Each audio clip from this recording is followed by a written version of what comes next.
Nosso vídeo de hoje será polêmico, mas extremamente útil para nossa reflexão.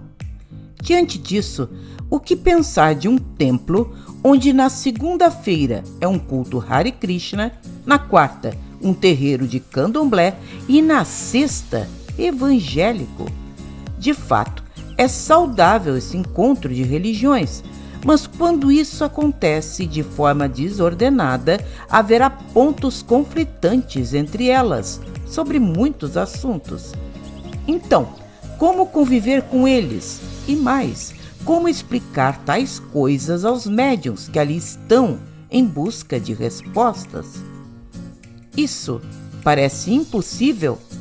E é mesmo. Já sabemos que a Umbanda é uma mistura de várias religiões, sendo universalista por natureza, mas nela sempre haverá coerência quando esses pensamentos de origens tão diferentes se juntam em um único pensamento, sempre respeitando nossas mais caras tradições. Isso poderá não acontecer com terreiros onde se pratica a Umbanda, o africanismo e a quimbanda no mesmo espaço, sem haver um critério claro a respeito de tudo que acontece ali, especialmente quanto às ditas obrigações, aqueles rituais importantes que poderão existir em uma, mas ser vetado em outra. Vamos exemplificar. Imagine que somos um terreiro de Umbanda que, por orientação de nossos guias, somos orientados a cultuar os nossos Exus de lei. Será em dias específicos onde terão uma gira própria, vão evoluir como espíritos e praticarão a caridade em sessões voltadas ao público. Por ser um terreiro de Umbanda, naturalmente seremos dirigidos por um caboclo ou um preto velho, únicas entidades capazes de liderar esses grupos. Ora, se fazemos Umbanda como religião e ela não autoriza o sacrifício animal, como cultuar Exu sem o sacrifício, sem o Axorô ou Menga, item considerado obrigatório na quimbanda? Eis o primeiro conflito entre pensamentos bem distintos, mas o raciocínio será bem simples. Se o terreiro é de Umbanda, Exu será um convidado participando de seus trabalhos e não os dirigentes principais.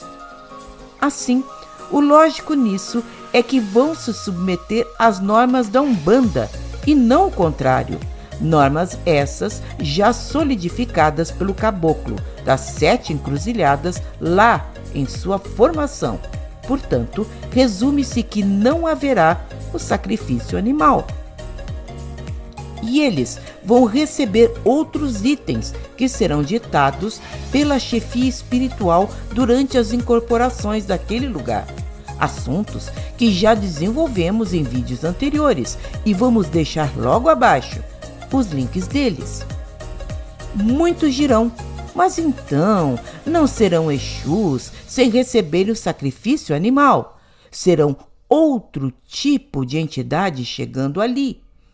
Ou, o mais comum ouvir, eles não serão capazes de demandar a favor daquele lugar, já que não recebem o que deveriam. Bem, afirmamos que sim, serão capazes o suficiente para resolverem qualquer problema, já que estamos tratando de Exus de lei, que já tem um outro tipo de desenvolvimento espiritual muito superior. E lembramos que, acima de qualquer opinião equivocada, a Umbanda tem a sua história, sua doutrina e o aval de nossa espiritualidade maior. Portanto, eis um primeiro assunto a refletir. Na quimbanda haverá também as obrigações de cruzeiro, onde são colocados determinadas itens ou bebidas sobre os oris, que são as cabeças dos médiuns, conforme a orientação de cada terreiro. Ora, todo aquele que pertence a uma religião afrodescendente sabe que nem tudo pode ser colocado sobre a origem de alguém, já que é o principal chakra de nosso organismo físico e espiritual, fazendo ligação direta às energias de nossos orixás. O médium receberá nesses rituais um tipo de energia sobre si, que nem sempre será compatível com seu orixá, e isso é de vital importância.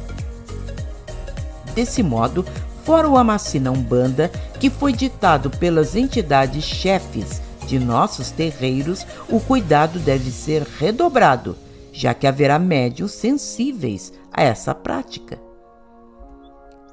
Na Umbanda, o Amaci costuma ser anual e assim as entregas, as oferendas aos Exus dos médiuns e dirigentes também serão anuais, salvo alguma orientação que poderá ocorrer diante alguma necessidade. Mas quem dita isso sempre serão os dirigentes espirituais, que são os nossos caboclos ou pretos velhos. Cada terreiro terá seu modo de festejar seus acontecimentos, especialmente aqueles que merecem um reconhecimento público. Mas na Umbanda não existe aquilo que chamamos axé de Obé e Fá, entrega de Oiê ou Decá, como acontece no africanismo. Não existe também entrega ou axé de cartas ou outros jogos esotéricos, já que esses podem ser aprendidos por qualquer um através de cursos, não tendo uma origem religiosa e sim esotérica. Essas são as principais obrigações a cumprir, mas como vimos, à medida que uma religião se aproxima de outra, passa a haver duas ou mais religiões cultuadas no mesmo espaço. Como resultado, será inevitável conflito, mistura de rituais e diferentes pontos de vista entre dirigentes e médiuns, que naturalmente confundirão todo o seu conteúdo. Portanto, devemos tomar cuidado, já que o maior problema será quando elas são incompatíveis entre si, acabando por corromper uma organização que não foi fundamentada em nossa terra, mas sim pela espiritualidade maior. Pense nisso com carinho.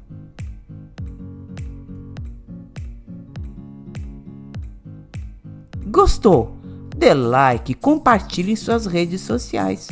Toda semana um vídeo sensacional feito com todo carinho para você. Então, até a próxima!